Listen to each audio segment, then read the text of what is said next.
aplicamos SK, estos efectos retardados ya no se veían. Lo hicimos con la leptina, que aquí está la leptina, también lo hicimos con el llenado gástrico. Con esta droga lo que nosotros evitamos es que el estómago se vacíe.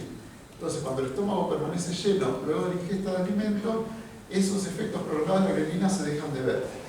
Y eso nos llevó a proponer este mecanismo de acción de la grelina, que es el resumen del paper. Digamos, el tratamiento con grelina, la inyección de grelina exógena, actúa sobre estos mecanismos sobreexigénicos, que básicamente es un subtipo neuronal en el cerebro que produce la ingesta de alimento. Y este timer, porque yo me imagino que cuando la grelina en la sangre aumenta rápidamente, aumenta y la grelina tiene una vida por la desotermización de 15 minutos. O sea, a la media hora la grelina ya desapareció de la sangre, pero estas neuronas quedan activadas por varias horas. Es lo que está reflejado aquí con esta línea roja. La ingesta de alimentos se da si el animal tiene acceso a la comida. Bueno, en ese paper pudimos medir un montón de variables, ¿no? El gasto energético, el coeficiente, pero lo que ocurre con la ingesta es que se activan un montón de señales de saciedad. Se llenó el estómago, aumentó la glucemia, aumentaron las hormonas, y todo eso lo que produce es este aumento, o sea, aquí está como un feedback, que activa mecanismos anorexigénicos que disminuyen la ingesta. Por eso baja. Pero estos mecanismos anorexigénicos, por una razón que yo no la conozco, tienen un timing diferente. Y este timer se apaga antes de que este efecto de la grelina, y por eso hace que, a pesar de que disminuye transitoriamente la ingesta de alimento, después se vuelve a ver un segundo pico. Así que estos mecanismos de acción de grelina rápida en el cerebro cuando uno lo inyecta están todos dados por esta acción de la grelina a través de los capilares fenestrados, que nosotros le conté la historia del control del apetito y también hemos estudiado en el área postrema, que ahí se regula el vaciado gástrico, pero no voy a profundizar en eso. Porque seguimos estudiando qué pasa con estos mecanismos. Y por ejemplo estudiamos qué pasa con esta barrera, que también lo hicimos con la grelina fluorescente. Esto es un corte coronal de un cerebro de ratón, y aquí les muestro la barrera a la que me refería. Aquí tenemos los plexos coroides, que tenemos células, todos los capilares fenestrados con las células endoteliales que están unidas y no permiten el libre flujo. Y tenemos aquí en la base del cerebro también la enzima que impide. Nosotros cuando inyectábamos grelina directamente en el cerebro, como pueden ver aquí, esto es en los cortes coronales y esto es una reconstrucción. Hay células de los plexos coroides que endocitan la grelina. Y también los timecitos de la base de esta eminencia media, este tercer ventrículo, también se llamaban de grelina. Aquí se ven muy bonitas, pero bueno, cuando uno inyecta la grelina en forma sistémica, en lugar de inyectarla directamente en el cerebro, se ve el mismo fenómeno, pero bueno, ya uno tiene que hacer un esfuerzo para verlo, tiene que convencerse mucho con los ratones control, que estas células son capaces de tomar la grelina que está en sangre. Y este resultado fue bastante convincente para nosotros, que es midiendo la grelina en líquido cefalorraquídeo de los ratones. Tomando una muestra de los ratoncitos, se pueden sacar unos poquitos microlitros, y se ve que después de inyectar la grelina en sangre, aumenta la grelina en el líquido cefalorraquídeo. Y la grelina en el líquido cefalorraquídeo, lo que ocurre es que empieza a difundir al parénquima del cerebro después de un tiempo. Estos son estudios similares, acá ratoncitos inyectados con vehículos, inyectados con grelina fluorescente, y lo que hacemos es cuantificar desde el centro de la línea media hacia afuera cuánta señal tenemos. Si vemos la zona de la eminencia media, del área postrema, son zonas que se inundan rápidamente de grelina a los 7 minutos, a los 15 minutos, pero en las zonas periventriculares a los 7 minutos todavía no vemos grelina. Tenemos que esperar un tiempo para que esta grelina que lleva al líquido cefalorraquídeo empiece a difundir en el tejido. Y bueno, desde nuestra perspectiva, la grelina tiene efectos más lentos, más retardados, y este es un paper que publicamos el año pasado, donde, por ejemplo, proponemos que por este mecanismo se activan los ejes neuroendócrinos, que no es por un sensado directo de la hormona en sangre. Así que, como le pongo aquí en resumen, para nosotros este mecanismo tiene, por ejemplo, funciones en algunas funciones como en el hipocampo también. Bueno, ahora, pero ¿qué pasa con el pasaje de la grelina a través de la barrera hematoencefálica? Para nosotros este fue un problema. De hecho, cuando nosotros empezamos a publicar nuestros papers con la grelina fluorescente, y yo les contaba que empezamos con este estudio medio de casualidad, un reviewer nos dijo que nos estábamos pegando un tiro en el pie queriendo publicar eso, porque estábamos diciendo que queríamos estudiar los efectos de una hormona en el cerebro, pero a la vez estábamos mostrando que la hormona accedía muy poquito al cerebro. Y para nosotros fue un dolor de cabeza muchas veces, y de hecho lo que estudiamos realmente, queríamos estar seguros de de lo que estábamos diciendo, por ejemplo, este es un paper que también hicimos en el laboratorio, porque yo les contaba que en el VTA, el área ventral tegmental, donde hay neuronas dopaminérgicas, hay receptor de grelina, está demostrado en ratones, en diferentes especies de ratas, de primates. Cuando inyectábamos grelina en forma sistémica, aquí tenemos la ingesta de alimento para ver que la grelina había actuado, veíamos actividad locomotora como un indicio de la acción de la grelina en el área ventral tegmental y no veíamos nada, no veíamos sifos en esta zona. Cuando inyectamos la grelina directamente en el cerebro, sí veíamos esos efectos. Aquí está, por ejemplo, se activa sifos en esta zona del cerebro, los animales empiezan a tener hiperlocomoción. La inyectábamos directamente en la zona esta y el receptor de la grelina está. De hecho, publicamos este review donde hicimos un mapeo de todas las zonas del cerebro y decíamos en el 2019 que hay un montón de zonas del cerebro donde hay receptor de grelina, pero realmente no terminamos de entender esta paradoja que hay, de que hay un receptor para el cual su ligando no se expresa. Entonces, ¿cuáles son las razones, digamos, cuál es, digamos, el rol de este receptor en esta zona del cerebro? Este es el mismo cerebro del ratón donde es los lugares donde nosotros vemos grelina fluorescente. ¿Sí? ¿Se acuerdan que el otro había muchas zonas? Aquí son unas poquitas zonas. Una de las particularidades del sistema de grelina, que es un poco atípica y no tanto, es que el receptor tiene la propiedad de hacer señal intracelular aunque no tenga ligando. Tiene una actividad independiente del ligando. Esto hay cada vez unas funciones de los receptores acumulados de proteína G que se está poniendo más foco. Y aquí, por ejemplo, les menciono dos de estos tipos de funciones. Una es la actividad constitutiva. Si uno transfecta células con el receptor de grelina y mide, por ejemplo, el signaling de calcio, lo que se ve es que cuando tiene grelina aumenta mucho el calcio intracelular, por ejemplo, pero que cuando uno tiene el receptor y no tiene grelina, hay un 40% de la actividad del receptor que es propia del receptor independiente del ligando. Otra de las funciones del receptor de grelina es la propiedad de heterodimerizar con otros receptores acumulados de proteína G y hacer un crosstalk. Ese crosstalk puede ser tanto de las líneas intracelulares como de regulaciones propias de la conformación de los receptores. Para estudiar esto en vivo, la verdad que no es nada fácil. La actividad constitutiva del receptor se describió en células. Nosotros quisimos estudiar esto y aquí les cuento uno de los trabajos donde estudiamos esto. Y lo que pensamos es utilizar este sistema, que es un sistema muy simple. Me gustan los sistemas biológicos simples en ratones porque ya después los resultados, toda la complejidad, ¿no?, que aparece en el análisis de datos es suficientemente compleja. Esto es súper simple, consiste en ayunar los ratones 2 días y después los realimentamos. ¿Sí? Aquí está el protocolo, los ratones vienen comiendo, 2 días les sacamos comida y después los realimentamos. Los animales hacen una hiperfagia compensatoria. Y si ven el peso del ratoncito aquí, baja mucho el peso, 5 gramos, y después cuando uno le alimenta, recupera. Esto es re lindo, yo lo voy a decir porque me gusta, pero es cómo funcionan en forma homeostática estos sistemas. Si ustedes calculan las calorías que el ratoncito no ingiere en estos días y las calorías que el ratoncito ingiere en estos 5 días, son exactamente las mismas. O sea, el control de la ingesta ante un estímulo dado, cuando el animal se acostumbró, es un sistema súper homeostático. Esto es lo que pasa probablemente cuando hacemos dieta, ¿verdad? Cuando nos relajamos con la dieta del mismo ambiente, empezamos a hacer seguramente esta hiperfagia que nos lleva. Es un sistema a nosotros nos llamó mucho la atención, pero bueno. Ahora, ¿qué pasa con el sistema de grelina en estas situaciones de ayuno? La grelina aumenta en circulación, como estaba descrito, aumenta el receptor de la grelina, el sistema no solo, o sea, aquí no hay un mecanismo de feedback negativo, sino que el cerebro se hace más sensible a la grelina y también aumentan los péptidos que estimulan el apetito. Nada nuevo. Pero en la realimentación, lo que a nosotros nos interesaba es esto. La grelina, como tiene una vida media tan corta en sangre, rápidamente, acá lo puse a los 2 días, lo pusimos en el paper, pero ahora ya la grelina desapareció de la sangre. Pero, sin embargo, el receptor, no el gen, la expresión del gen no es más bien significativa, pero la cantidad de receptor medida por experimentos de binding es más alta. O sea, tenemos una ventana de tiempo donde el cerebro es más sensible a la grelina a pesar de que la hormona haya bajado. Y los neuropéptidos nos correlacionaban más con lo que es la expresión del receptor, que no es directa, como verán, que con la hormona.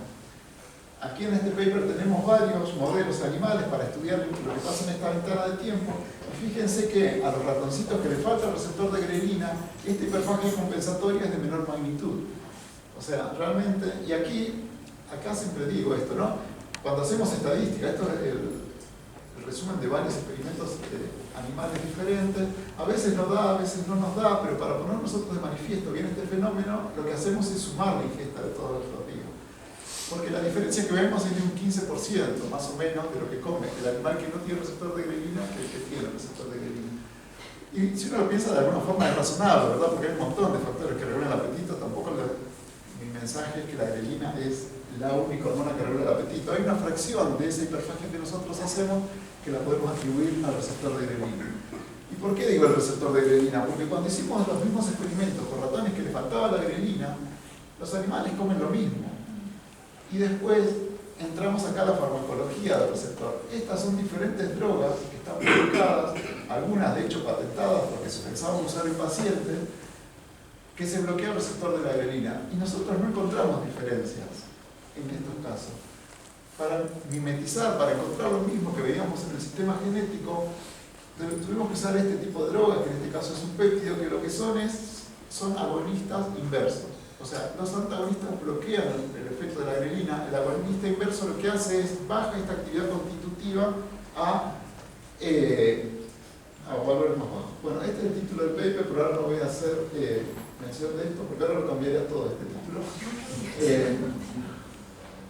Pero lo importante de este sistema de grelina es que no solo funciona del receptor de grelina, que no solo funciona para esta ingesta homeostática que yo les contaba, sino que para todos estos aspectos de recompensa de la ingesta, que les contaba hoy en personas, mirando fotos, que nosotros las podemos reproducir en ratones, también dependen del receptor de grelina, pero no del propio ligando. O sea, uno las puede mimetizar inyectando grelina, especialmente si usa dosis farmacológicas de la grelina, porque supera las barreras fisiológicas que tiene el cerebro para resistir a esa hormona.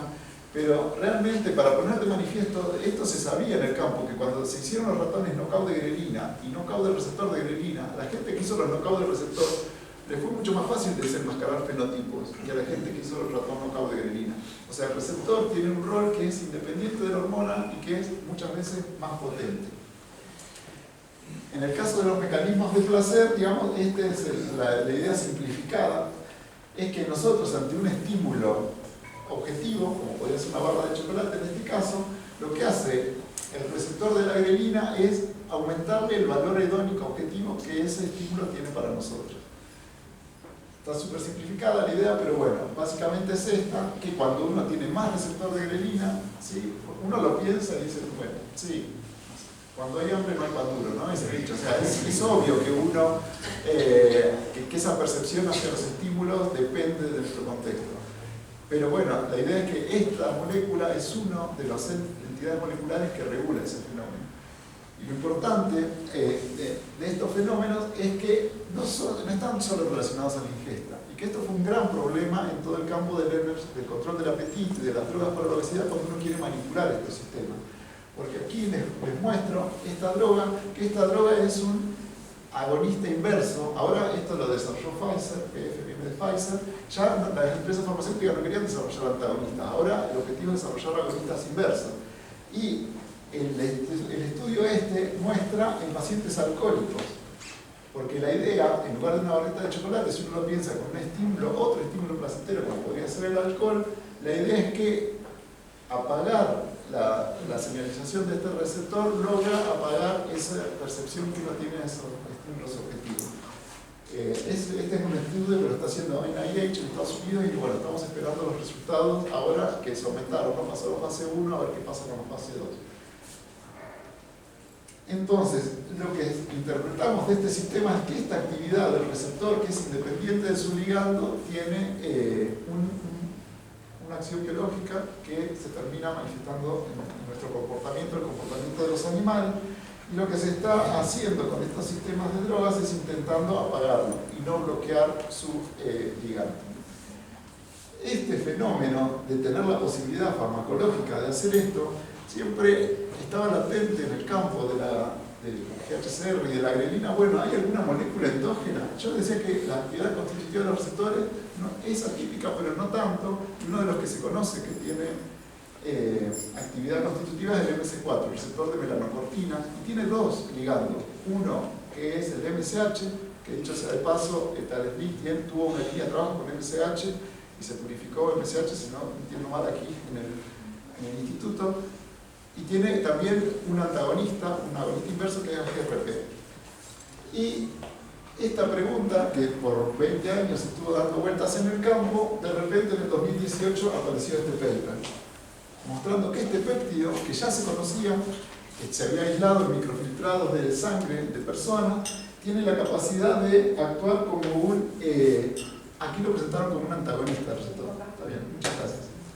Como un antagonista del receptor de grelina. Y esto para mí fue...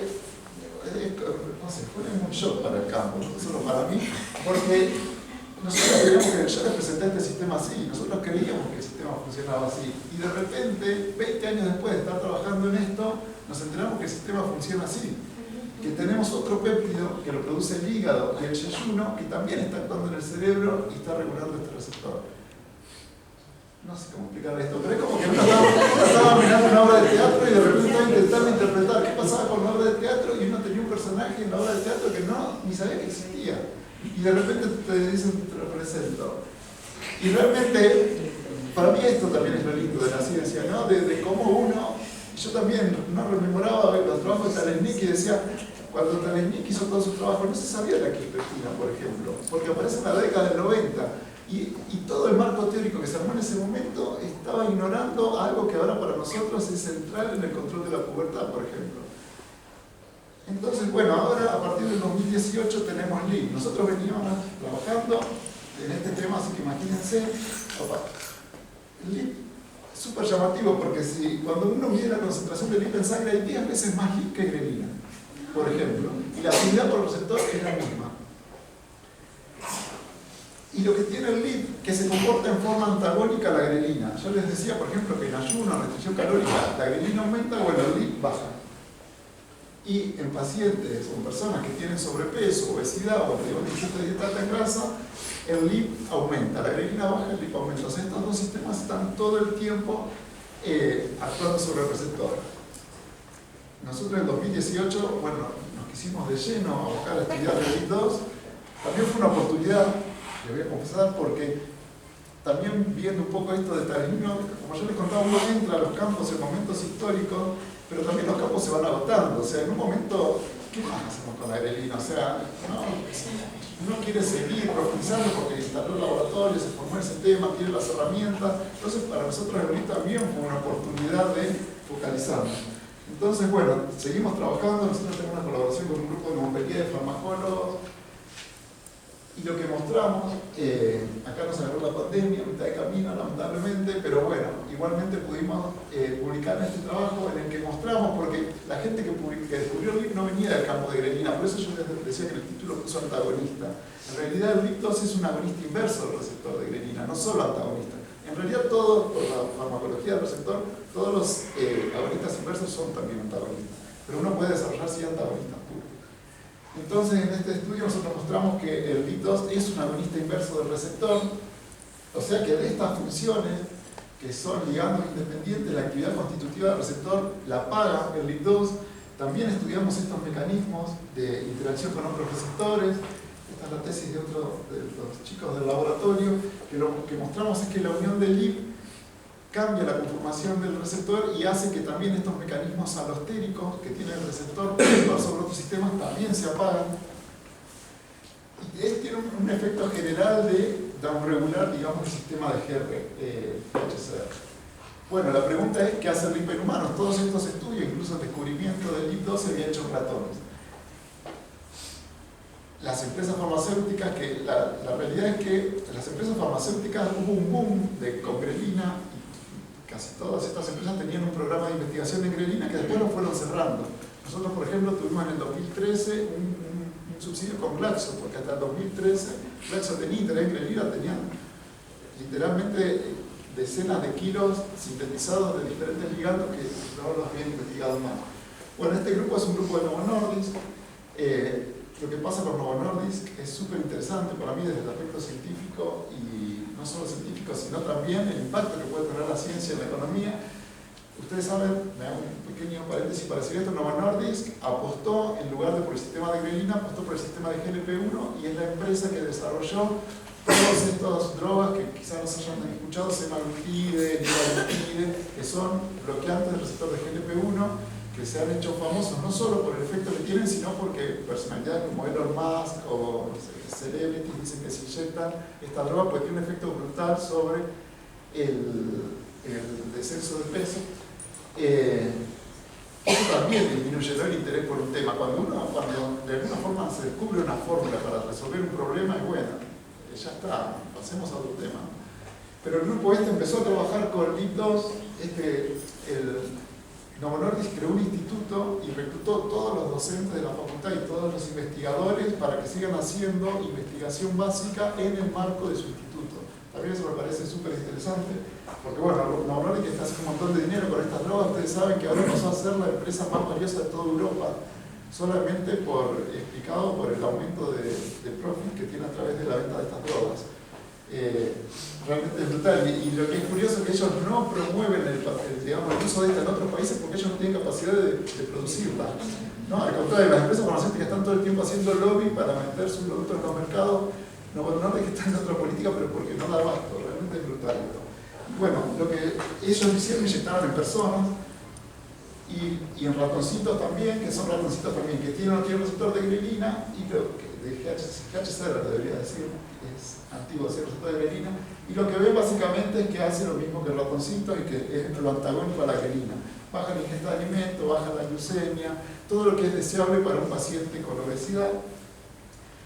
Nosotros estamos empezando a hacer estudios en humanos, esto es un poco también el cambio que estamos intentando hacer en el grupo, que he hablado con algunos de ustedes, y lo que vimos es que en las personas, haciéndole unos cuestionarios de ingesta de alimento y midiendo la concentración de LIP en sangre, lo que vemos es que hay una correlación negativa entre la sensación de apetito, de hambre, hay muchos parámetros que se miden acá, con la que llegan las personas al estudio, que la concentración de LIP en circulación. O sea, este es otro de los factores que está definitivamente regulando esto.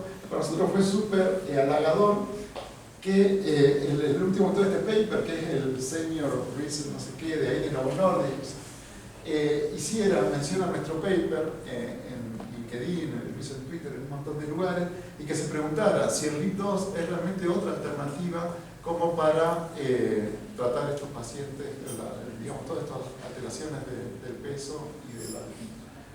Novo Nordisk ya no está publicando muchas cosas, pero bueno, está clarísimo que es uno de los nuevos nichos de estudio para esta empresa. Así que bueno, eso era lo que les quería contar. No traje reloj, así que no sé cuánto tardé. Este es nuestro grupo de trabajo. Aquí la tenemos a Flor Heredia, que se formó aquí también en el instituto, que está trabajando hace unos años con nosotros. Bueno, hay varios investigadores en el grupo, doctorandos y postdoc. Tenemos mucha ayuda para hacer esto. Ahora, lamentablemente, todos sabemos que tenemos cortado el financiamiento. Nosotros lo único que nos ha permitido seguir haciendo ciencia realmente ahora, no cortar, por ejemplo, el uso de animales, son los subsidios que tenemos la suerte de tener de afuera. Para nosotros ha sido vital la posibilidad de que los estudiantes vayan a hacer cosas afuera. O sea, muchas de las cosas, una de las estrategias de nuestro laboratorio es decir, bueno, mira, tenemos todo esto cierra, y contactamos a la persona que tiene esa técnica de última generación, o ese equipo que acá en Argentina no lo podemos comprar, no lo podemos mantener, y la gente, la verdad es que la mayoría de las veces siempre ha sido súper positiva. Yo creo que cuando uno va construyendo eso y tiene esas ganas, ¿no?, de hacer ciencia y de preocuparse por entender esto más allá de sus implicancias, de algún lado se recepciona.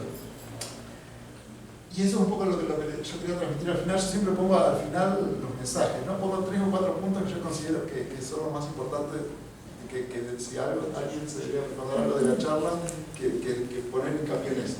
Pero bueno, me pareció que hoy correspondía a don Samuel, como lo llaman ustedes, y para mí hay muchos mensajes. A mí me sirvió mucho hacer, yo leí bastantes cosas, no hay un compendio sobre la vida científica de él, pero sí, por ejemplo, si uno va a leer, hay un libro sobre los pioneros en neuroendocrinología, que hay un capítulo escrito por McCann, y tiene un párrafo dedicado al periodo que estuvo Talesnik en el laboratorio.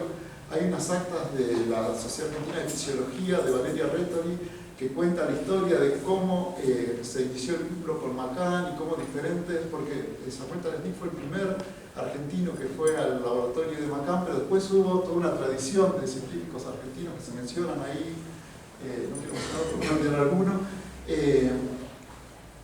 pero para mí uno de los mensajes es este, o sea, fue capaz de, cuando estuvo en el lugar adecuado, en el momento adecuado, de hacer la contribución que correspondía en ese momento, puso todo su trabajo y también con rigurosidad y con trabajo y a lo largo de mucho tiempo pudo hacer una contribución que fue independiente y fue propia de su capacidad como científico. Y me parece también interesante esto, demostrar que fueron 20 años donde fue construyendo esta historia y que fueron años que tampoco fueron fáciles para la Argentina. Si ustedes ven los periodos donde se publicaron esos papers, Cordobazo, gobiernos de facto, seguramente todas las penurias este instituto las sufrió. Y aún así, cuando subyace esas ganas que hay que cultivar y que a veces es tan difícil mantener, de hacer ciencia y de concentrarse en esa motivación que nos nace, a veces no sabemos de dónde y a veces no sabemos por qué, eso contribuye y hace que hoy, tantos años después, 60 años después que se publicaron esos papers, nosotros estemos referenciando esos papers, estemos referenciando eso. Parece que eso es uno de los mensajes. Y el otro mensaje que también quería dar, que no es para nada menor, es el tema de que más allá de los papers, más allá de los índices H, de los capítulos del libro, que la calidad humana es lo que trasciende, ¿verdad? Porque si Talesnik hubiese tenido un índice H de 200, de lo que sea, hubiese tenido un paper en Nature, pero si no hubiese sido querido por todos ustedes, si no hubiese quedado en sus corazones, en sus recuerdos, hoy no tendríamos esta conferencia y demás está decir que hay miles de ejemplos en ese sentido. Entonces me parece que eso también, nosotros, la actividad de la ciencia es una actividad humana. Ya hablábamos también, ¿no?, de esto, bueno, uno se encuentra con gente, hace ciencia, pero también se vincula a otros países, pero conoce otras culturas, otras cosas. La ciencia es mucho más que el paper, que el dato, que la cita que tiene, y eso es también lo que le hace mejor a la ciencia y más valiosa. Así que yo también quería rescatar eso, porque evidentemente yo no lo conocí, me hubiese encantado, pero me parece evidente que eso estuvo y me parece también de valor. Así que bueno, muchas gracias.